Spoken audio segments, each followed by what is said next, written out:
Hello আমার প্রিয় technician ভাই ও বন্ধুরা, সবাই কেমন আছেন? যে যেখান থেকে ভিডিওটি দেখছেন, আশা করি সবাই ভালো আছেন। বন্ধুরা, আপনাদের দোয়া ও ভালোবাসার কারণে আমিও ভালো আছি।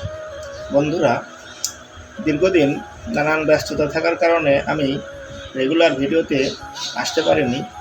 তো আমি এখন একটি ইম্পর্টেন্ট কাজ দেখাতে যাচ্ছি। একটি ইনফিনিক্স হট 11 সেট দেখতে পাচ্ছেন, অর্থাৎ হট 11 পেলে ফোনটির প্রবলেম ওয়াটার ড্যামেজের কারণে ফোনটির ডিসপ্লে আসছে না। তো আমি এই ডিসপ্লেটি কীভাবে গ্রাফিক্স লাইনগুলা চেক করব, সেই সমস্যাটি এখন আমি দেখানোর চেষ্টা করছি।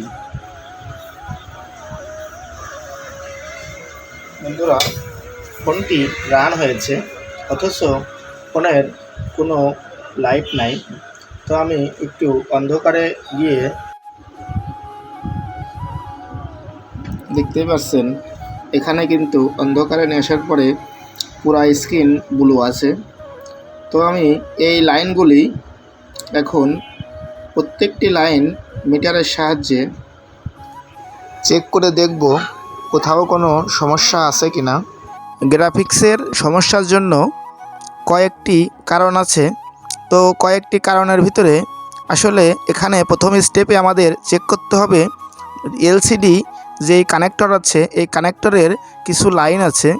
এই লাইনগুলা কোথা থেকে এসেছে এবং কোন লাইনের কতটুকু মান আছে এবং ভোল্টেজগুলা আউটপুট হচ্ছে কি না, ইনপুট আউটপুট দুইটাই চেক করতে হবে। তো ইনপুট আউটপুট প্রত্যেকটি লাইনই আমাদের মেপে দেখতে হবে।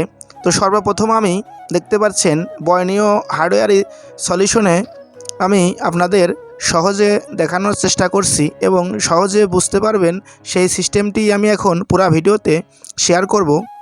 বন্ধুরা, ভিডিওটি মনোযোগ সহকারে দেখতে থাকুন। আমি আশা করি এই গ্রাফিক্স প্রবলেমের যে বেসিক ধারণা আছে, সেই ধারণাগুলি আপনারা এই ভিডিও থেকে আশা করি 100% পাবেন।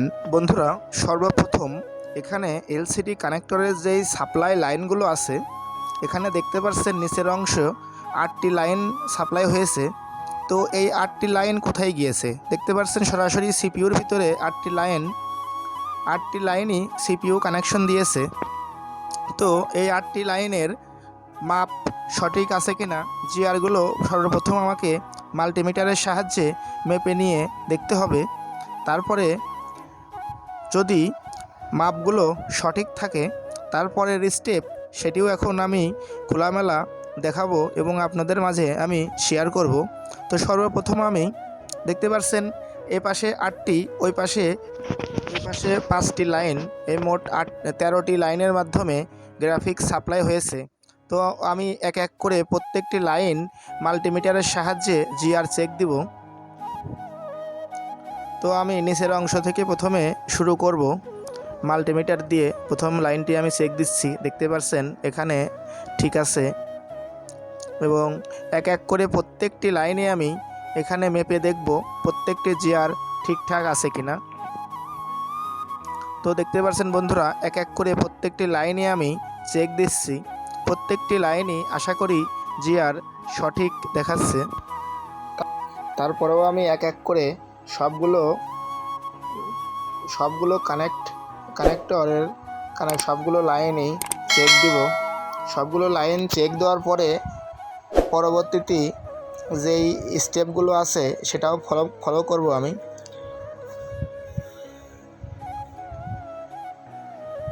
তো বন্ধুরা, আরেকটি কথা, কোনো অবস্থাতেই মাল্টিমিটারের জিআর না চেক করে সর্বপ্রথম কেউই গ্রাফিক্স আইসি, লাইট আইসিতে হিট দিবেন না, অথবা গ্রাফিক্স আইসি, লাইট আইসি এগুলো আগেই তোলা যাবে না। আগে সর্বপ্রথম মাল্টিমিটারের সাহায্য নিতে হবে।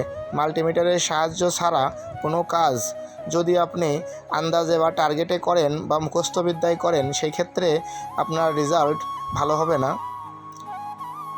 কাজের সমস্যা সমাধানের চেয়ে আরও অসুবিধা বেশি হবে। দেখা গেল একটি সাইডে কাজ করতে গিয়েছেন, অন্য সাইডে সমস্যা হয়েছে। তো সেই ক্ষেত্রে সেই বিষয়গুলো মাথায় রাখবেন।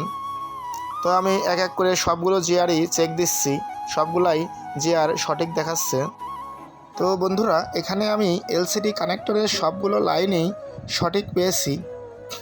সবগুলো লাইন সঠিক পাওয়ার পরেও যখন গ্রাফিক্স আসছে না, তখন আমি ফোনের এলসিডিটি আমি তুলে নিয়েছি। এলসিডিটি তুলে নেওয়ার পরে সেই এলসিডির লাইনে কী সমস্যা আছে বা কী সমস্যা হতে পারে সেই বিষয়গুলো এখন আমি দেখানোর চেষ্টা করব।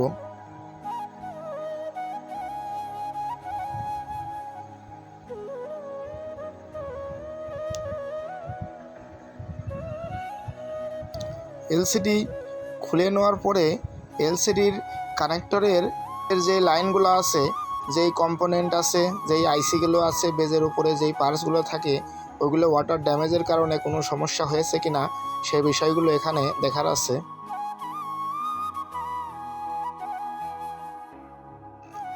বন্ধুরা, দেখতে পাচ্ছেন এলসিডিটি আমি খুলে নিয়েছি।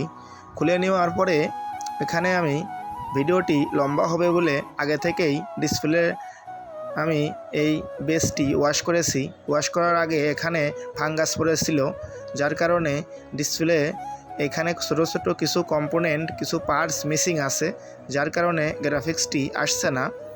তো এইখানে যেই ছোট ছোট কম্পোনেন্ট আছে এইগুলা আসলে সচরাচর পাওয়া যায় না, এই কারণে ডিসপ্লেটি রিপেয়ারযোগ্য হবে না। রিপেয়ারযোগ্য যদি হতো তাহলে আমি রিপেয়ার করে দিতাম।